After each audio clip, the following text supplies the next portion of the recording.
Thank you. Floor is yours, sir. Thank you. Thank you Chetan ji. नमस्ते दोस्तों, मेरा नाम अश्विन है और मैं एक शराबी। अल्कोहलिक्स एनोनिमस की ये समूची जीवनदायिनी व्यवस्था, इसकी कार्य प्रणाली, अल्कोहलिक्स एनोनिमस के मेरे पूर्वज, मेरे से ज्येष्ठ सभासद साथी, जिन्होंने इस धरोहर को बनाए रखा, मेरा होम ग्रुप रिवाइवल ग्रुप थाने, मेरे मार्गदर्शक और मेरे परिवार का सहनशीलता के परे जाकर मेरे साथ में बने रहना, मुझे जीवित रखना, और मैं बार बार लौटकर अल्कोहलिक्स एनोनिमस के मीटिंग्स में मुझे आना ही पड़ना मजबूर होकर। और ये बातें बहुत देर से मुझे समझना कि only act of divine Providence का मतलब क्या है।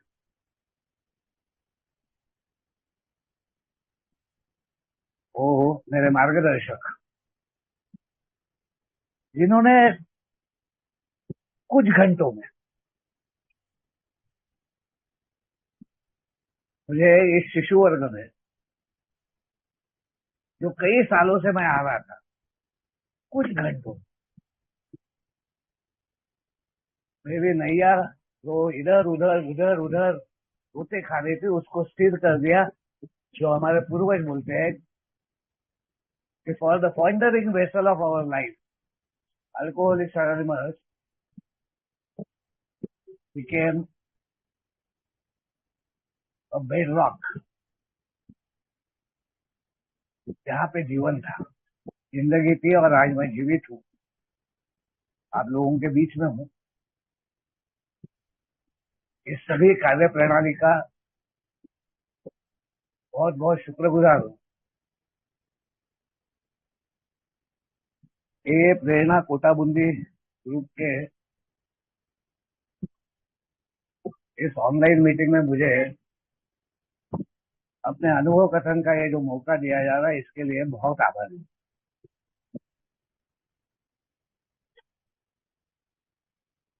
मैं हमारे चेयरपर्सन से ये जानना चाहता हूँ, कोटा बूंदी यानी राजस्थान? जी जी सर। ओके, तो अभी मैं हमारे विपिन भाई, रंजीत भाई, संदीप भाई के अनुभव कथन को बड़े गौर से सुन रहा। मेरा खुद का जीवन प्रतिबिंबित हो रहा था। आप सभी को मेरा बहुत बहुत प्यार है, लेकिन हमारे विपिन भाई को मैं ऑनलाइन प्यार भरा एक झपकी दे रहा हूँ।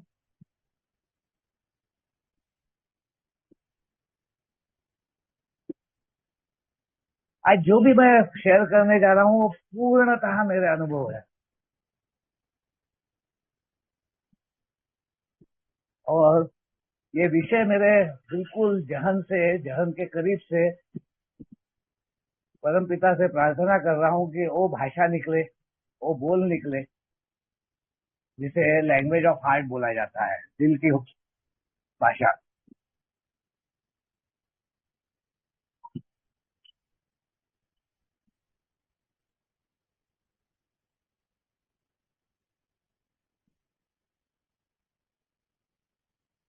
जो विषय है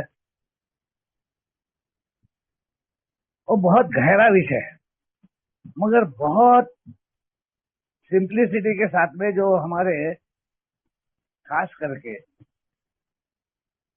डॉक्टर बॉब हमेशा बोलते थे, keep it simple, don't mess it up.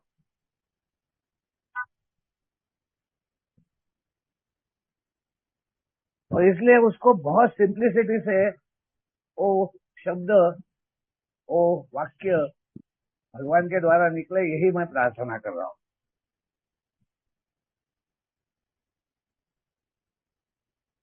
अंधविश्वास से विश्वास तक, सुपरस्टिशन टू फेथ। और डॉक्टर बॉब, जिन्होंने 5,000 शराबियों के साथ में काम किया अपने जिंदगी में, वो पहली कोई बात करते थे तो उस शक्ति की कमतरता को दूर करने के लिए अपने मान्यता के ईश्वर पर अपने मित्र को लाना, ये पहला काम कुछ घंटों में वो करते थे, क्योंकि रोज का एक करीबन 5,000 रन उनके कार्यकाल में। तो उनका फॉर्मूला क्लियर था, trust God, clean house and work with other alcoholics.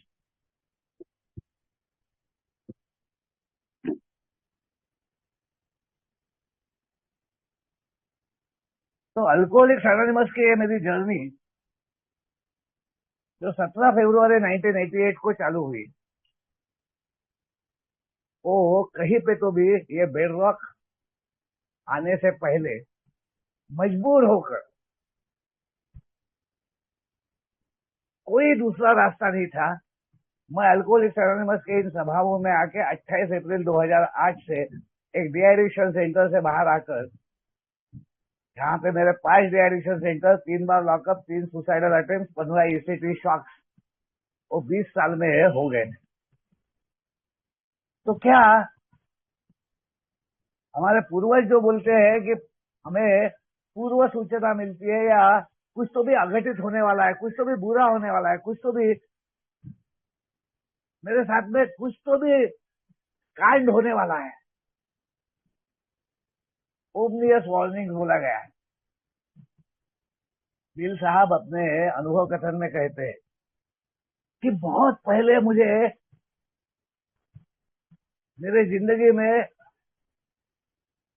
इस शराब के कारण कुछ तो भी बहुत बुरा होने वाला है, ये समझ,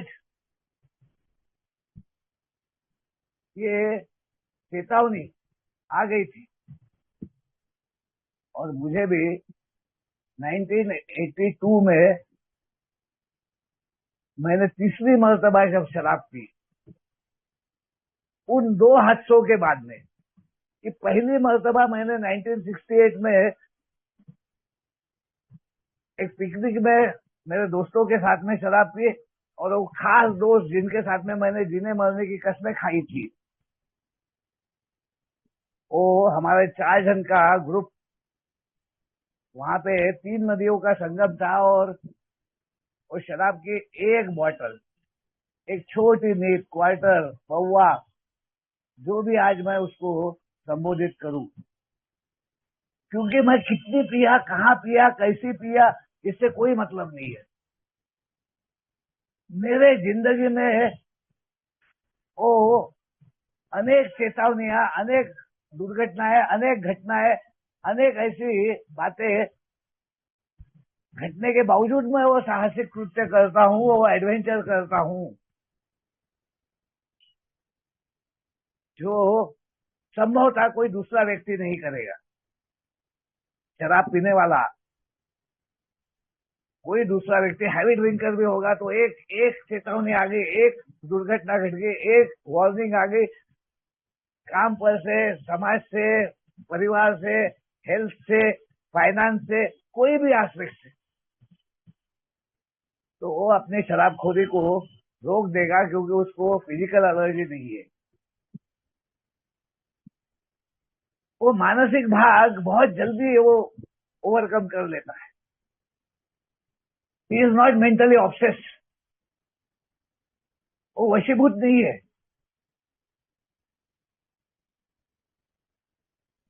लेकिन मैं पहली मर्तबा शराब पिया, और मेरे वो 3 दोस्त, जहां मैंने जिद की कि पीने के बाद में निकलते वक्त कि मैं तो तैरे बिगड़ नहीं जाऊंगा, वो संगम में 3 नदियों के, और ये 3 दोस्त जो जीने मरने की कस्में खा चुके थे,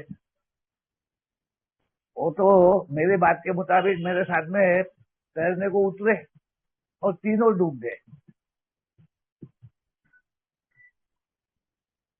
उस दिन के बाद में मैं इतना बेबस और इतना अपने आप को लाचार और इतना आत्मग्लानि आत्म करुणा से भरा था कि 11वीं की परीक्षा भी मैं देने के स्थिति में नहीं था। 2 महीना करीबन मैंने अपने आप को कमरे में बंद कर लिया था। सिर्फ मेरी माँ अंदर आके मेरे को खाना खिला के जाती।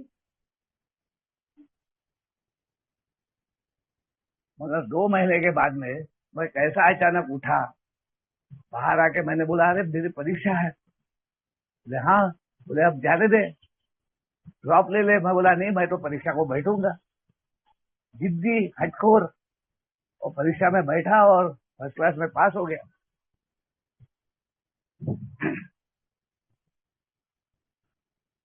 अंधत्व। मैं समझता हूँ मैं होशमंदी में हूँ, मैं होशोहवास में हूँ, मैं सब कुछ जानता हूँ। मेरे को विश्वास है, मेरा भरोसा है, अपने आप के ऊपर भरोसा कर, सेल्फ कॉन्फिडेंस चाहिए, आत्मविश्वास चाहिए। वो आत्मविश्वास क्या होता है ये मुझे मालूम नहीं।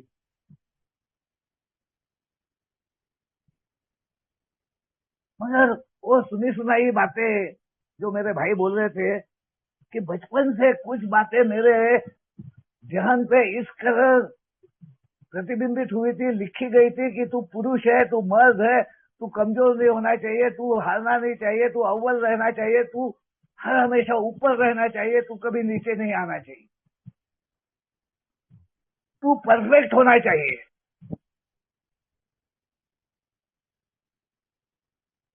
और मैं उसी सब की होड़ में, जहाँ मेरा सब कुछ अच्छा होता था, मैं वहां रहता था जहाँ मुझे थोड़ा सा भी अपने आप के अव्वल होने का या सामने होने का या सर्वे सर्वा होने का या मेरे आधिपत्य में, मेरे अधिकार में, मेरे साम्राज्य में अगर कोई भी बात आ गई तो मैं वहां से हट जाता था कि ये तो अपने लिए नहीं है।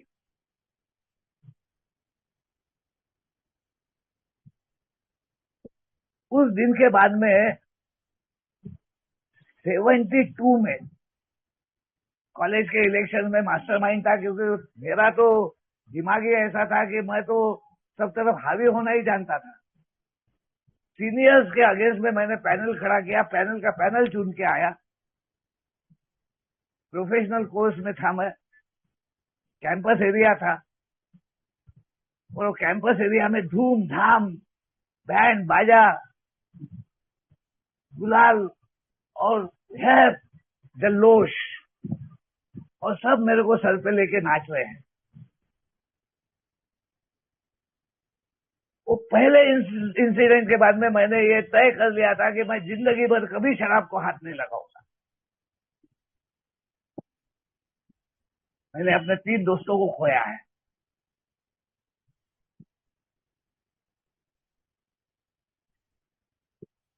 विश्वास वो अंधविश्वास है। मेरे में वो नीतिमत्ता, नैतिकता पे बने रहना, वैल्यूज को समझना, वैल्यूज से जीना, वहां मैं कम गिरता हूँ। कितनी भी मेरी प्रामाणिक इच्छा रहे, कितना भी मैं मॉरली एथिकली अपने आप को स्ट्रांग करने को देखूं, अगर मियर मॉरल कोड और एथिकल वैल्यूज अगर चली रहती तो वो बहुत पहले चल गई रहती। नीतिमत्ता, नैतिकता का सुधार करके अगर मैं जी सकता तो बहुत पहले जी लिया रहे।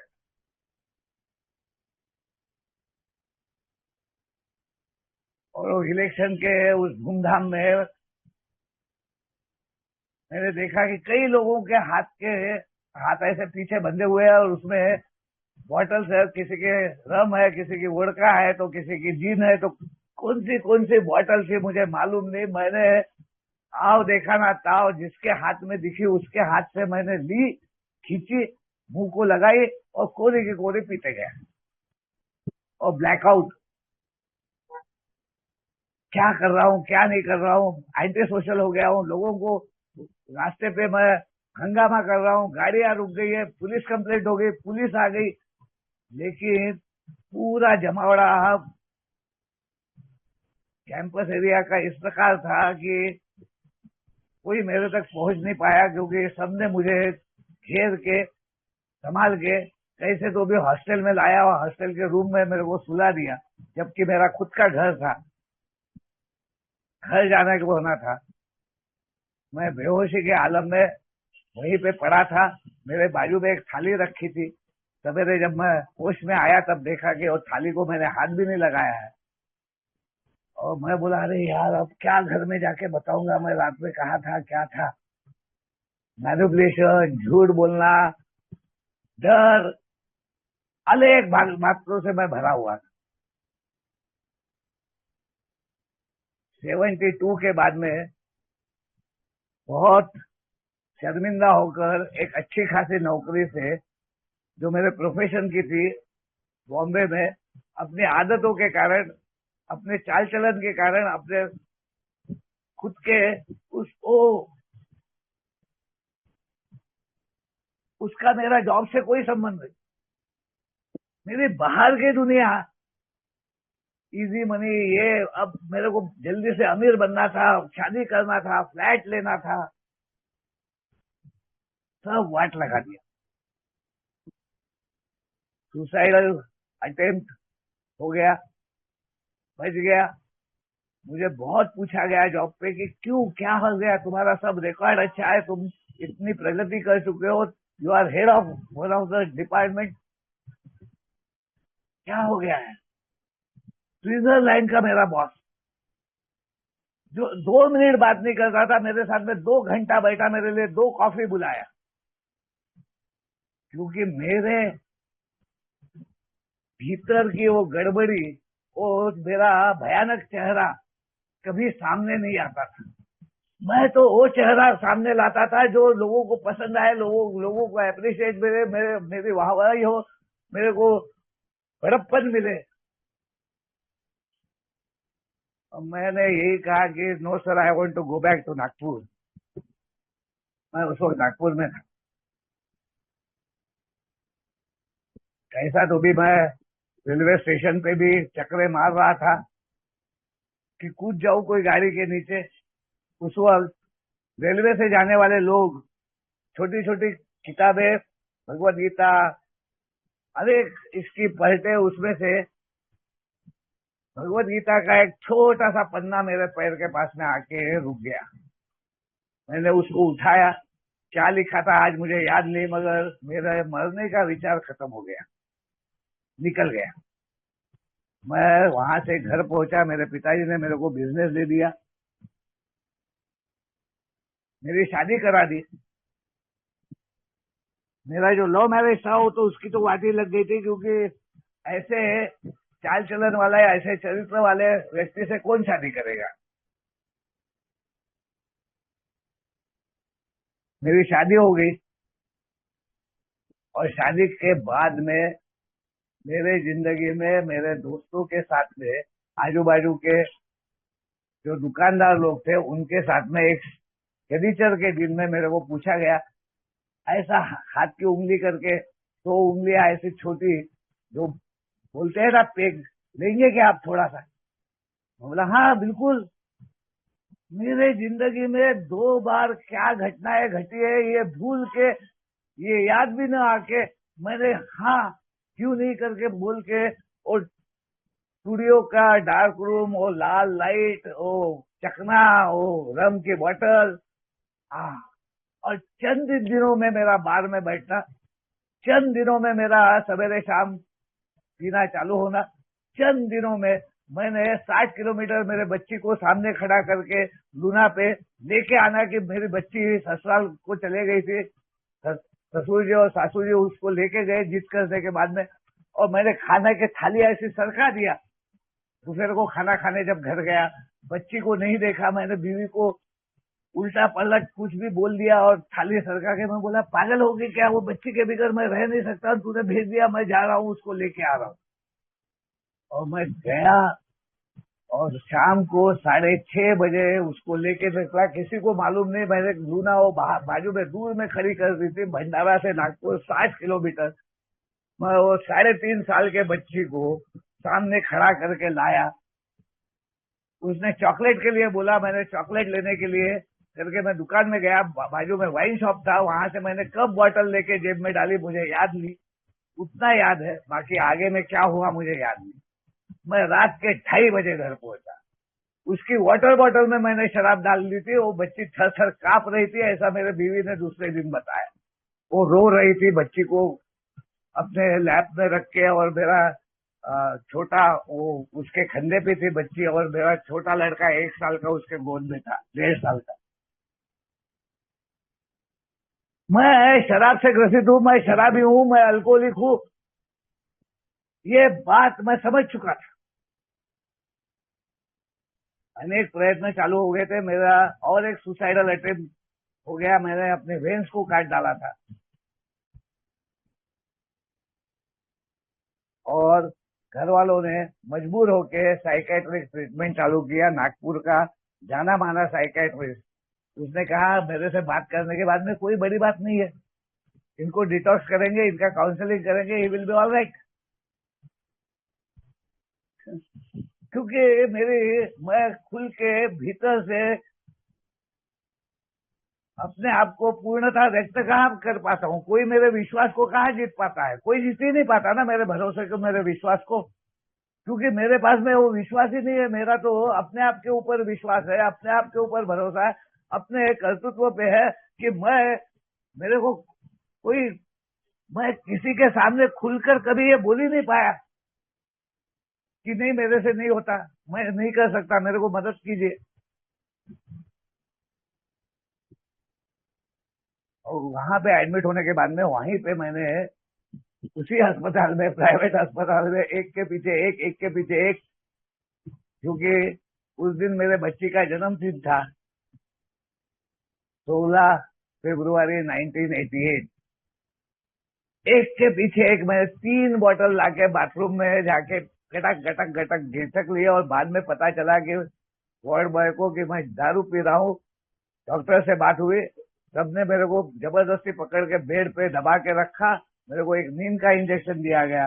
सवेरे जब मैं होश में आया, तब मेरी बीवी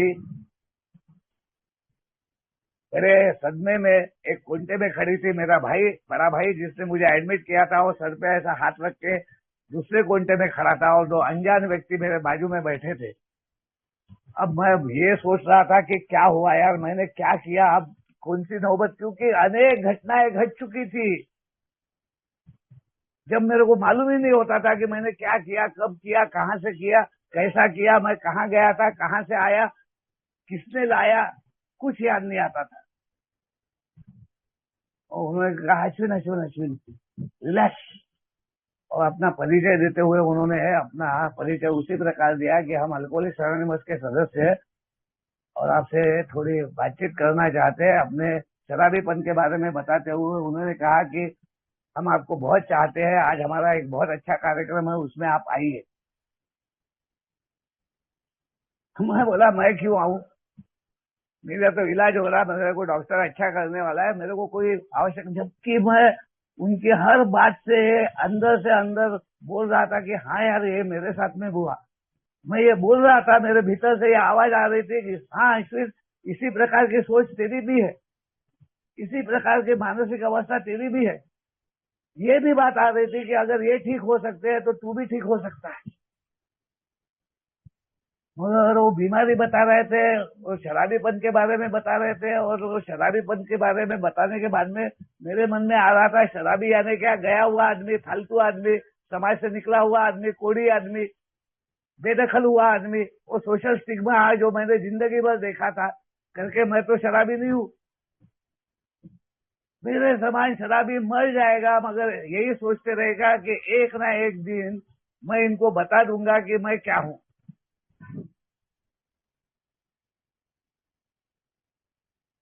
लेकिन हुआ ये कि डॉक्टर आया, डॉक्टर ने मेरे डिस्चार्ज कार्ड पे लिखा था कि I am a chronic alcoholic. बेवड़ा, और मेरे भाई को कहा कि यो बेटा take him to alcoholics anonymous. भाई ने सर हिलाया, वो विशाखापट्टनम स्टील प्लांट में एक इंजीनियर, वहां से वो मेरे पत्नी के दहाड़ के बाद में वो भागते दौड़ते आके उसने ये आखिरी उपाय, क्योंकि उन लोगों को तो मेडिकल साइंस, साइकेट्री, साइकोलॉजी यही मालूम है, अल्कोहलिक्स एनोनिमस कहाँ मालूम थी। अल्कोहलिक्स एनोनिमस का मैसेज मिलने के बाद में वहां से बाहर आके मैंने बीवी को यही बोला कि तुम चलो आगे, मैं आता हूँ। उसने मुंडी हिलाते हुए कहा, हाँ मालूम है तुम क्या करके आओगे। और मैं पी के धुत होके घर में पहुंचा और उसी हालत में उठा के मेरे को 17 तारीख को मेरे बच्ची के जन्मदिन के दूसरे दिन जब मेरा डिस्चार्ज हो गया, मेरे को लाके अल्कोहलिक्स एनोनिमस के मीटिंग में बिठा दिया गया। अल्कोहलिक्स एनोनिमस में मेरे को बहुत स्वागत किया गया, गले लगाया गया, बहुत बड़ा फंक्शन था। मेरे को मेरे पत्नी को ले जाके सामने बिठाया और जो कुछ हो रहा था मेरे भीतर से आवाज आ रही थी कि this is the place, this is the place, this is the place, यही जगह है। और मालूम नहीं, दूसरे दिन से मैं अल्कोहलिक्स एनोनिमस के सभाओं में बड़े तन्मयता के साथ में जाने लग गया। 3 महीने सोबर था और मुझे लग रहा था कि ये करने को ना, वो करने को ना, यहाँ पर बताने को ना, वहां बताने को ना, इस प्रकार करने को ना। मेरे सीनियर बांधव बोल रहे थे, यार धीरे, हवा में मत जा, गुलाबी बादल में मत जा, जमीन पे आ, शांत हो, पहले थोड़ा सा समझ ले इसको। समझ क्या चाहिए थी मेरे को। पुराने हमारे वो पूर्वज कहते हैं कि जब तक कोई रॉक बॉटम नहीं देखता तब तक उसके सुधार की प्रक्रिया करीबन असंभव है। धीरे धीरे ये रॉक बॉटम को लोगों ने ऊपर उठाया और एज येट नॉट येट के तहत बहुत सारे लोग अपना बॉटम रेस करके सोबर हो गए। ये रॉक बॉटम है क्या? ये बॉटम रेस करना है क्या? ये मेरे को नहीं समझ में आ रहा। मैं वो 3 महीने के बाद में गुलाबी बादल में गया, मैंने पी लिया। दूसरे ही दिन मेरे को एक के सदस्य ने घर से उठा के फिर से अपने साथ में जोड़ लिया। वो मेरे को जोड़ रहे थे, मैं उनके साथ में जोड़ नहीं रहा था। मेरे को बिलोंगिंग नहीं था। मेरे को अल्कोहलिक्स एनोनिमस के साथ में आई वॉज नॉट वन, मैं एक रूप नहीं हो पा रहा था। मेरी मान्यता है, मेरे बिलीफ, जिसके ऊपर मेरे सोच बनती थी, जिसके ऊपर मेरे विचार बनते थे, जिसके कारण मेरे चाल चलन थी, मेरा बर्ताव था, मेरे वागणूक थी, वो वैसे के वैसी थी। 11 महीने की सोबराइटी,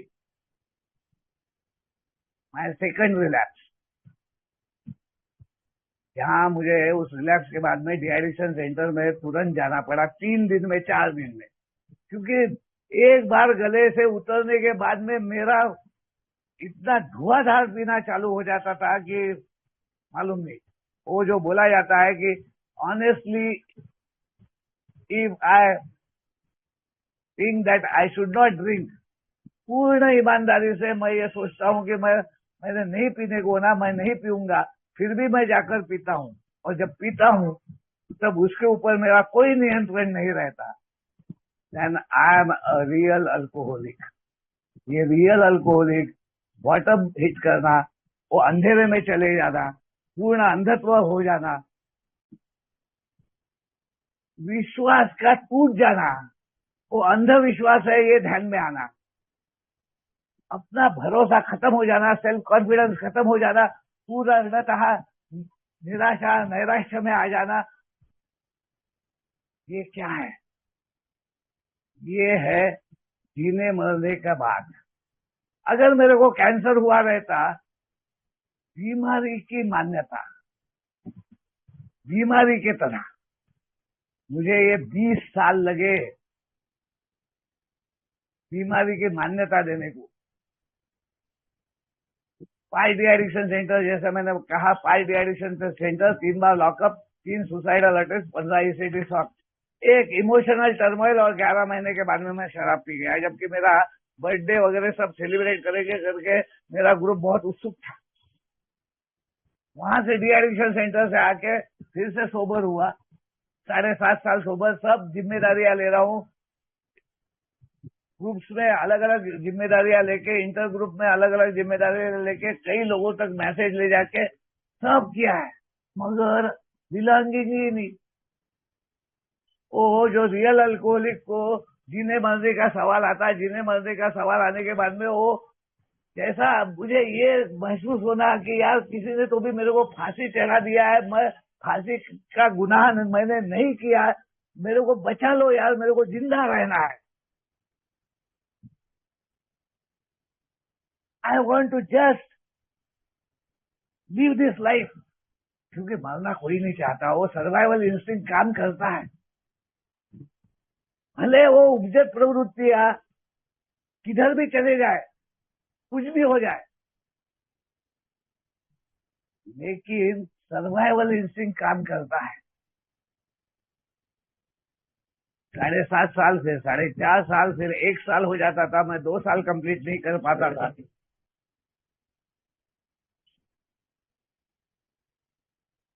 और जैसे मैंने कहा कि 28 अप्रैल 2008 को मैं डिफॉल्ट में सोबर हुआ, 31 2008, क्योंकि मुझे अगर इस विषय पे आना है, अंधविश्वास से विश्वास तक, तो विश्वास यानी होप फॉर अ होपलेस, जीने मरने के कगार पे आए हुए व्यक्ति को जीवित रहने की आशा मिलना, जिंदगी की आशा मिलना। और वो हुआ 31 को, मेरी बेटी जो ग्रो अप हो गई थी, जो इंजीनियर बन गई थी, जो घरदार संभाल रही थी, जिसने अपने अच्छी नौकरियां बंबई की छोड़ के नागपुर में एक नौकरी लेके अपने भाई को एजुकेट करने के लिए, उसका जो सपना था कि वो सीए बनना चाहता था, उसको भी एजुकेशनल लोन देके वो बहुत पहले शहानी बन गई, घरदार संभाल लिया, अपनी माँ को संभाल लिया, उसको मेरे साथ में जीना सिखा दिया,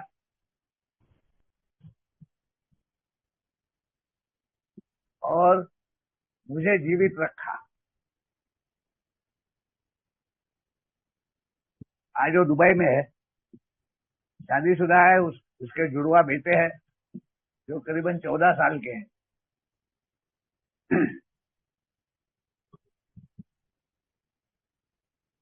और उस दिन उसने कहा कि बाबा इस वक्त तुम 31 को एक कार्यक्रम में मत जाना, क्योंकि मैं कभी 31, होली, पाड़वा, ये जो खास करके शराबी के पीने के दिन होते हैं, अल्कोहलिक एनोनिमस में आने के बाद में मैं इन दिनों में कभी नहीं पिया। मैं तो उस वक्त पिया जब लोगों को आश्चर्य हुआ, आप क्या हो गया यार, आप ये क्यों पिया, सब तो अच्छा था, घरदार अच्छा चल रहा था, बीवी बच्चे अच्छे थे, कामकाज अच्छा कर रहा है, मगर भीतर में मेरे क्या है, वो घोर अंधेरा क्या है, मेरी भीतर किस प्रकार की अस्वस्थता है, how I am irritated, discomforted and discontented, किसी को मालूम ही नहीं था, क्योंकि मेरे संपूर्ण विश्वास को जीत के मैं पूर्णतः खुल के किसी के साथ में बात ही नहीं कर पाया था। मैंने स्पॉन्सर लिए थे, मगर अपने से कम सीखे हुए, जिन्होंने मुझे बहुत संभाला, उन्होंने हर वक्त मेरे को कहा कि अश्विन, अल्कोहलिक एनोनिमस का कार्यक्रम 2 ही बातें हैं, वो बहुत कम शेयरिंग करते थे, विश्वनाथ भाई करके, जो करीबन 40 साल से ऊपर की सोसाइटी के बाद में जो गुजर गए, अनएजुकेटेड पर्सन, रेलवे में गोडाउन पे चौकीदार, क्योंकि मेरे को वर्चस्व नहीं चाहिए था ना किसी का। मैं सोचता था स्पॉन्सर के नीचे जाके मेरे को वो बताएगा वैसा करना पड़ेगा, मैं तो किसी की बात सुन के कुछ करने के कभी मैंने सोची नहीं ना। और वो विश्वनाथ भाई मेरे को 2 शब्दों में प्रोग्राम बताते, कॉमन सेंस एंड बैलेंस। वो कॉमन सेंस मेरे को कई बार लोगों ने बोला कि तेरे को साली अक्ल नहीं है क्या, कॉमन सेंस नहीं है क्या, इतनी सादी बात तेरे को समझ में नहीं आती, तो क्या जिंदगी तेरी जा रही है ना रे, सब लुटा रहा है तू।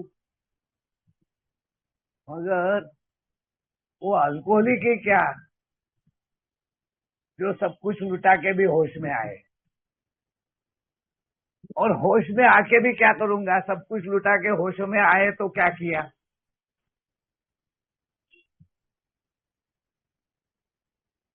और मैंने 31 वगैरह को कभी शराब नहीं पीती। मेरे बेटे ने कहा कि ये 31 को तुम एक कार्यक्रम में मत जाइए, हमारे साथ में 31 सेलिब्रेट कीजिए, हम आपको नए साल की शुभकामनाएं देना चाहते हैं ताकि इसके बाद में आपके जीवन में कभी दोबारा शराब न आए। उनकी शुभकामनाएं काम कर गई, मेरे निर्णय काम नहीं किए। उनकी प्रार्थनाएं, उनकी शुभकामनाएं, आप लोगों की प्रार्थनाएं, आपकी शुभकामनाएं, आपके वो प्यार, वो सहिष्णुता, इस फेलोशिप का जो मॉरल कोड है कि मेरे समान व्यक्ति दुनिया में कुछ भी करे कोई उसको खड़ा नहीं करेगा, मगर अल्कोहलिक्स एनोनिमस हाथ पकड़ के खड़ा करके गले लगा के बोलता है, हाँ यार, we love you, we want you, please keep coming back. और उस दिन 31 को मेरा ध्यान नहीं था, मैं कंफर्टेबल नहीं था, मगर वो न्यू ईयर आया, मेरे बेटी ने मेरे को हक किया, बेटे ने हक किया, बीवी ने आके मेरे पैर छुए, मेरे को बेस्ट विशेष दी गई। वो सोने को चले गए, मेरे को नींद नहीं आ रही थी और मैं बिग बुक लेके पहली बार अपने खुद के लिए बैठा कि I want to see what exactly is going wrong with me and the dilemma of power. मेरे पास में कोई मान्यता ही नहीं है, मेरे पास में वैल्यूज ही नहीं है। मैं प्यार चाहता हूं, मेरे पास में प्यार देने को है ही नहीं। वो dual personality,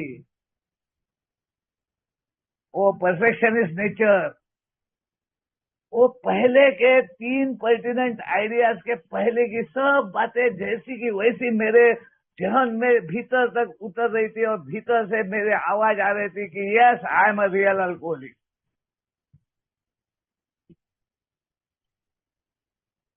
the description of the alcoholic, the chapter we agnostic, our earlier and our adventures earlier and afterwards।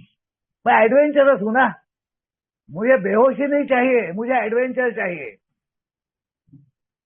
मुझे हाई चाहिए, मुझे अन्य लोगों से कुछ तो भी अलग चाहिए। I have done lot of adventures मेरे पीने के दिनों, जो कोई कभी नहीं करेगा, वो सब काम मैंने किए। But my sobriety also needs adventure, जो कभी कोई नहीं कर सकेगा। एक राफ्ट पे, जो हमारे पूर्वज बोलते हैं कि एक बड़ा सा जहाज जब डूब गया, हम कुछ लोग छोटे से एक राफ्ट पे आए हैं, तो हर किसी को उस राफ्ट पे बने रहने के लिए दूसरे को जीवित रखना पड़ा, और हर किसी को अपने जीवन के लिए दूसरे के साथ में जीना पड़ा। चाहे हमारे मत मिले न मिले, हमारे विचार मिले न मिले, हमारा धर्म मिले न मिले, हमारे जीवित रहने का एक ही साधन था, जिंदगी और मौत का सवाल था। और वहां से बचकर उस तूफान में से, उस अंधेरे में से, उस घोर निराशा में से एक आशा का किरण मिला, एक उजाला मिला, एक प्रकाश मिला। उस आशा से एक विश्वास जगा और हम घर तक पहुंचे, मगर वहीं तक हमारी खुशियां बरकरार नहीं रही। उससे ज्यादा खुशियां हमको तब आई जब हम एक नौका लेकर उस तूफान में गए, और उन सब लोगों के लिए दुनिया भर के ये व्यवस्था, एक्ट ऑफ डिवाइन प्रोविडेंस, ये तैयार हुई, एक धरोहर तैयार हुई। हमको व्यवस्था गोल्ड माइन, हमको एक ऐसा खजाना मिला जहां से जितना चाहे वो सोना लो, अपने जिंदगी को अलंकृत करो, मगर शर्त यह है कि दूसरे को राह दिखाओ ताकि वो जाके वो सोना पा सके, वो धरोहर पा सके, उसका वो हकदार है, उसका वो वारसदार है, उसको वहां तक जाने का वो रास्ता दिखाओ। The dilemma of power. शक्ति की कमतरता, यही मेरी दुविधा है। और अल्कोहलिक्स एनोनिमस बोलता है कि इसी का आंसर सटीक रीत्या प्रिसाइजली हम देना चाहते हैं। We have recovered from seemingly hopeless condition of mind and body.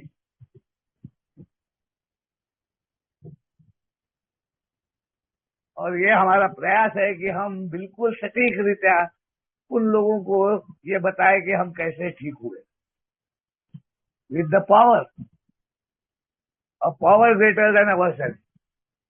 कहां से वो मेरा अंधविश्वास है, मेरा विश्वास नहीं, वो अंधविश्वास है, वो सुपरस्टिशन है, वो इल्यूजन है, वो डिल्यूजन है, वो भ्रम है मेरा। मैं भ्रमित हूं, मैं वशीभूत हूं। होशमंदी में भी मैं होश में नहीं हूं। आंखें होते हुए भी मेरे को दिख नहीं रहा अपने जिंदगी का कुछ भी। That is how you raise the bottom. और उस दिन मालूम नहीं मेरे को, मैं सवेरे पढ़ते पढ़ते सवेरा हो गया। That we were alcoholic, we could not manage our life.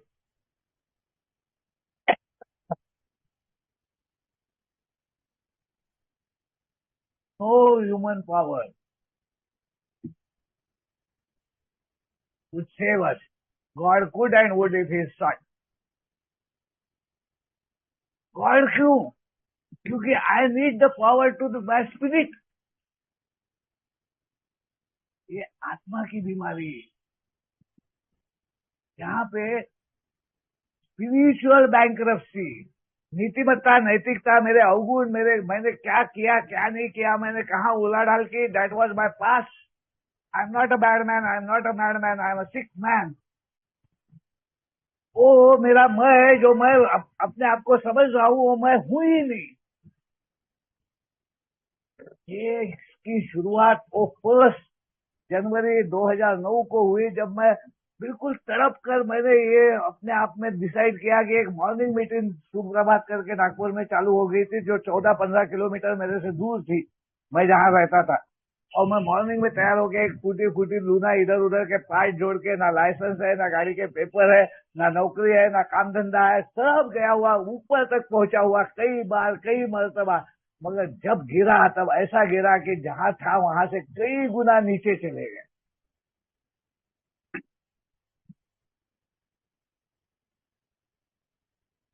I had no faith भगवान पे।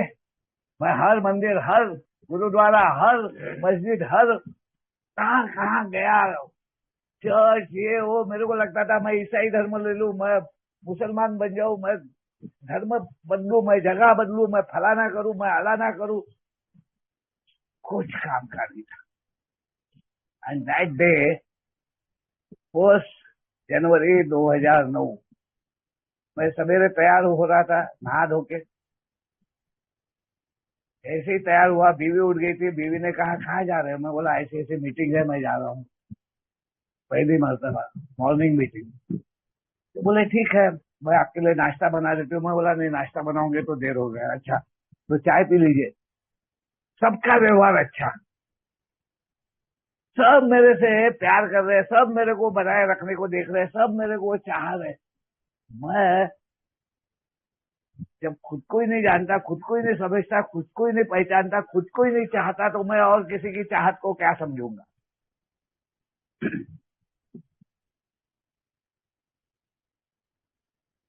चेतन जी, अभी मेरे पास में है ना, 12-13 मिनट है मेरे ख्याल से ना।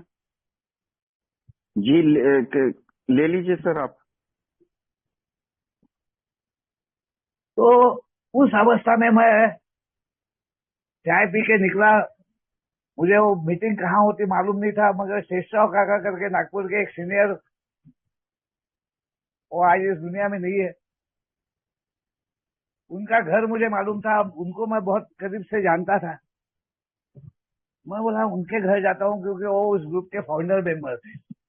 और मैं उनके घर में गया, वो साइकिल को झोला लटका के, जिसका भाई अल्कोहलिज्म में मर गया, जिसका बेटा गुमशुदा हो गया, वो व्यक्ति सोब्राइटी बड़े आनंद से जी रहा, प्रसन्नता के साथ में जी रहा। और मैं जब घर में गया तो वो साइकिल को झोला लगा के कहीं पे तो भी जा रहे थे, मेरे को देखा, एकदम साइकिल खड़ी करके बोले, अरे अश्विन अश्विन आ, बोले कितने दिन के बाद में आया, कितनी याद आती तेरी, कहाँ रहता है? बोले तू आ, गले लगाया मेरे को, बोले चल चल अंदर आ। मेरे को लेके अपने घर में गए और अपने बीवी को आवाज देते हुए बोले, अगो मराठी में, अश्विन आया है, उसके लिए चाय रख। अरे मैं बोला यार ये क्या है, कौन सा प्रेम है ये, कौन सी सहिष्णुता है ये, किस प्रकार ये मेरा आदर तिथ्य कर रहे, मेरे को अपना रहे। मैं सारा दुनिया भर में पूरा कांड पीट के आया हूँ, अपनी जिंदगी को तबाह करके आया हूँ, और ये लोग मेरे को इस फर्स्ट टाइम वो बिलोंगिंग मेरे को आया, मेरे आंखों से आंसू निकलने लगे। उस मीटिंग में मैं बैठा था, मेरे को शेयरिंग को बुलाया गया था, मैं शेयर नहीं कर पा रहा था, मैं रो रहा था। I was wash from inside. एक जोत जलना है यार, एक चिंगारी उठना है, एक प्रकाश का किरण आना है, एक आशा से, एक भरोसा, वो विश्वास, अंधविश्वास है, वो मेरा विश्वास नहीं है, कहीं पे तो भी मेरे को भरोसा आना है। और वहां से मुझे एक राह मिली। दूसरे दिन मेरे मन में वो विचार आया जो बिल डब्ल्यू के विचार आया था ऑन द डेथ बेड। जब उनको वो फ्लैश हुआ, वो स्पिरिचुअल एक्सपीरियंस आया, वो कार्य पद्धति को उन्होंने वहीं पे हॉस्पिटल में सिर्फ ये डिसाइड किया था, ये तय किया था अपने स्पॉन्सर के साथ में कि यस, मेरे को पश्चाताप है और मैं प्रायश्चित करने को तैयार हूं। पश्चाताप सिर्फ काम का नहीं है, प्रायश्चित। असत्य से सत्य की तरफ, अंधेरे से उजाले की तरफ, और अंधविश्वास से विश्वास की तरफ। बात एक ही है, एक जर्नी स्टार्ट होना है, एक डिसीजन आना है कि नहीं यार अभी कुछ नहीं, अभी भगवान के बिगड़ नहीं हो सकता, भगवान ही मेरे को बचा सकता है। वो साइकिक चेंज है, प्रोफाउंड चेंज इन पर्सनैलिटी है, वो चमत्कार है, रिवोल्यूशनरी चेंज है, क्या है मालूम नहीं, मैं उसमें नहीं जाऊंगा। It is simple, do I now believe or am I now ready to believe in a power greater than myself. और उस दिन मेरे को भरोसा आ गया कि yes, there is a power in alcoholics anonymous which works.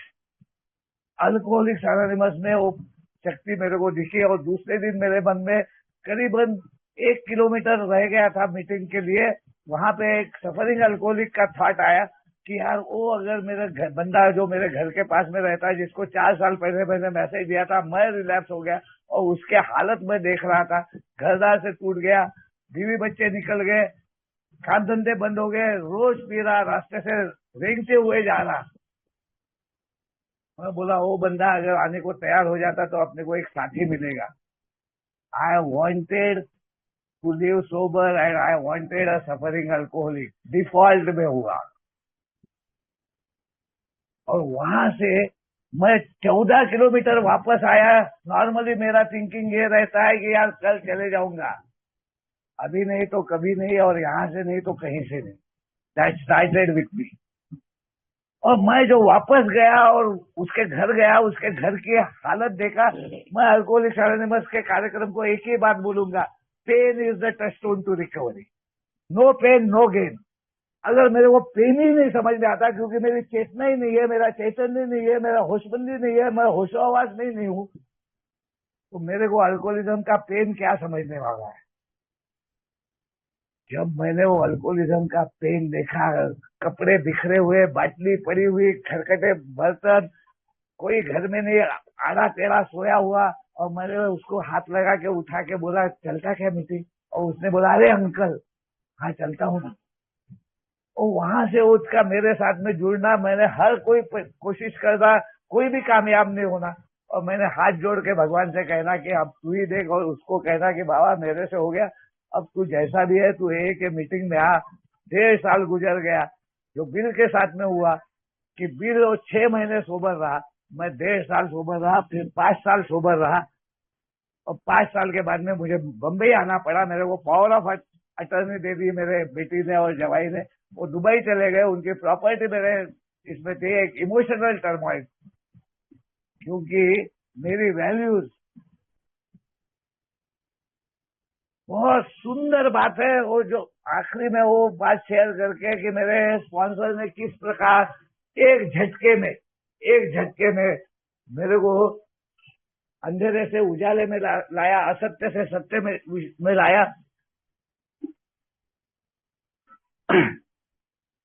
अंधविश्वास से विश्वास पे लाया। वो बात शेयर करके मैं अपने शेयरिंग को रोकूंगा।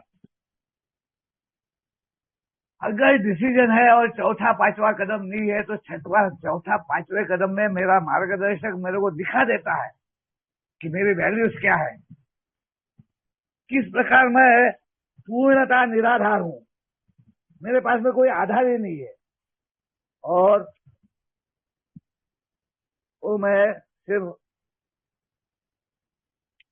किताब से पढ़ के आपके सामने रखूंगा, जहां पे आपको ये एहसास हो जाएगा कि वो कॉमन सेंस क्या है, वो शिशु वर्ग क्या है, वो टेकिंग लेसन्स क्या है, वो स्पिरिचुअल किंडरगार्टन क्या है। क्योंकि यहाँ से बाद में painstakingly, if I am aware of this phase of recovery, I will be astonished to see the result. बहुत सारे साहसिक कृत्य करने पड़ने वाले हैं, बहुत सारे एडवेंचर्स करने वाले हैं। ये पेज नंबर 70 पे है। यह कैसे असर करता है, हाउ इट वर्क्स। मान लीजिए कि हम अपने बनाए आदर्शों तक नहीं पहुंच पाते, मैं कभी पहुंच ही नहीं पाया। ईमानदारी से चाहते हुए भी मैं जो भी आदर्श जिंदगी के बनाता था, मैं उन आदर्शों तक कहीं कभी नहीं पहुंच पाया। मैं ऊंचाई तक गया, मगर ऊंचाई पे मेरे को कभी वो समाधान नहीं मिला, वो शांति नहीं मिली, वो चित्त शांत नहीं हुआ, वो सेरेनिटी नहीं आई, वो सद्विवेक नहीं आया, वो कॉमन सेंस नहीं आया। मान लीजिए कि हम अपने बनाए आदर्शों तक नहीं पहुंच पाते और लड़खड़ा जाते हैं। क्या इसका यह अर्थ है कि हम दोबारा शराब पी लेंगे? मैं तो हर वक्त शराब ही पिया, और मेरे मार्गदर्शक ने कहा कि जरूरी नहीं है। उसने अपने जिंदगी का 10 साल के बाद में का एक अनुभव बताया, और बताया कि उसके स्पॉन्सर ने कैसा उसको एनलाइटन किया, और मेरे को कहा कि क्या तू इसके लिए तैयार है। वो बात क्या है? कुछ लोग हमें ऐसा ही बताते हैं, लेकिन ये अर्ध सत्य है, क्योंकि मैं अंधविश्वास में हूं, विश्वास मेरे पास में है ही नहीं। लेकिन यह अर्ध सत्य है, यह हम पर और हमारी नियत पर। क्या मेरा जमीर आज भी जिंदा है? क्या मेरी आत्मा आज भी कहा रही है? क्या मेरी चेतना जीने के लिए तड़प रही है? ये हमारे नियत पर निर्भर करता है। यदि हम अपने किए हुए पर लज्जित है और ईमानदारी से यह इच्छा रखते हैं, मैं तो कई बार लज्जित होता था, मगर ये वाक्य और ईमानदारी से यह इच्छा रखते हैं कि ईश्वर हमें अच्छे कर्मों की ओर ले जाएंगे, वो मेरे को मेरा स्पॉन्सर लेके गया। He became a messenger of God. ईश्वर हमें अच्छे कर्मों की ओर ले जाएंगे, तब हमें विश्वास होता है कि हमें क्षमा मिल जाएगी। I am not a bad man, I am not a mad man, I am a sick man. हमें क्षमा मिल जाएगी और हमने अपना सबक भी सीख लिया होगा। I have not taken a lesson. अगर मेरे पास में कोई सीख ही नहीं है, सबक ही नहीं है, कोई पाठ ही नहीं है, किसी प्रकार के मेरे को पेन ही नहीं है, एक बार अगर मेरा किसी गर्म चीज को हाथ लग जाता है तो मैं दोबारा कई मर्तबा सोच के हाथ लगाता हूं। मगर मैंने शराब को हर वक्त हाथ लगाया, कभी ये सोचा नहीं कि इसके क्या परिणाम होंगे, और अपनी करतूतों को वही करते रहा, वही मान्यताएं रही, वही बिलीफ्स रहे, उसमें कोई चेंज ही नहीं आया। मेरे बिलीफ्स पे ही मैं कायम रहा, क्योंकि वो अंधविश्वास था, उसी के ऊपर मेरे को विश्वास था कि मैं जो करूंगा वही सही करूंगा। मेरे को ही मालूम है, मेरे अलावा और कोई मेरे को कुछ बता ही नहीं सकता। यदि हम अपने किए पर लज्जित नहीं है और हमारा बर्ताव अन्य लोगों को कष्ट पहुंचाता रहा। मेरे को पूछा गया मेरे स्पॉन्सर के द्वारा क्या करना चाहता है तू, क्या इच्छा है तेरी? अब क्या, इसके बाद में क्या करना चाहता है तू? उसी प्रकार की मान्यताओं के साथ में उसी प्रकार जीना चाहता है तो जा कर ले, तू तेरी जिंदगी जी, मेरे पास में मत आना। और अगर तू एडवेंचर करना चाहता है, अगर तू कष्टदायक प्रक्रिया में जाना चाहता है, अगर पेनफुली तू अपने जिंदगी को दोबारा पाना चाहता है, अपने रिश्तों को बनाना चाहता है, तो अभी इस वक्त तेरे को जाके उनको सामने बिठा के तूने जो किया है उस सब का सब की पावर ऑफ अटर्नी की कैसे बात लगाई तूने, उनके बैंक अकाउंट्स कैसे खाली किए, क्योंकि मेरी बेटी और जवाई आ गए थे दुबई से, उनको शादी में जाना था, वो गहने निकालने वाले थे, वो बैंक लॉकर खाली। तो ये जाके बता। मैं अपना मुंह काला करने वाला था, मरने के विचार मेरे भीतर आ रहे थे, कहीं पे तो दूर भाग जाने के विचार आ रहे थे। एक फोन कॉल वो चमत्कार कर गया कि मैंने अपने स्पॉन्सर को फोन लगाया और उन्होंने कहा आजा। That is how it works. और वहां से मैंने वो painstakingly I was ready, and today also pain is the only thing I want in life to stay alive. इसलिए मैं पेन स्टिकिंगली ये कोशिश करते रहता हूँ कि वो सफरिंग का क्या पेन है मुझे बार बार समझ में आए, ताकि वो सफरिंग में दोबारा जाने की मेरी इच्छा नहीं हो। Thank you so much. मैं आप लोगों से एक ही गुजारिश करना चाहता हूँ कि कोटापुतली में 25-26 को एक वर्कशॉप आयोजित किया गया है बिग बुक स्पॉन्सरशिप के ऊपर, और ये मेरा भाग्य है, मेरा ब्लेसिंग है, ये ईश्वर की बड़ी कृपा है, ये फेलोशिप का बहुत बड़ा एक भाग है कि मेरे को इस प्रकार से रिस्पॉन्सिबल समझते हैं कि मैं इसको पास ऑन कर सकूं बिग बुक के माध्यम से। जो भी भाई लोग हैं इंटरेस्टेड हो जरूर आए, यही हाथ जोड़ के प्रार्थना कर सकता हूँ। Thank you so much, God bless you all. आपने मेरे को समय दिया, शायद समय से ज्यादा समय दिया, इसके लिए बहुत बहुत बहुत बहुत आभारी। Thank you so much, God bless you.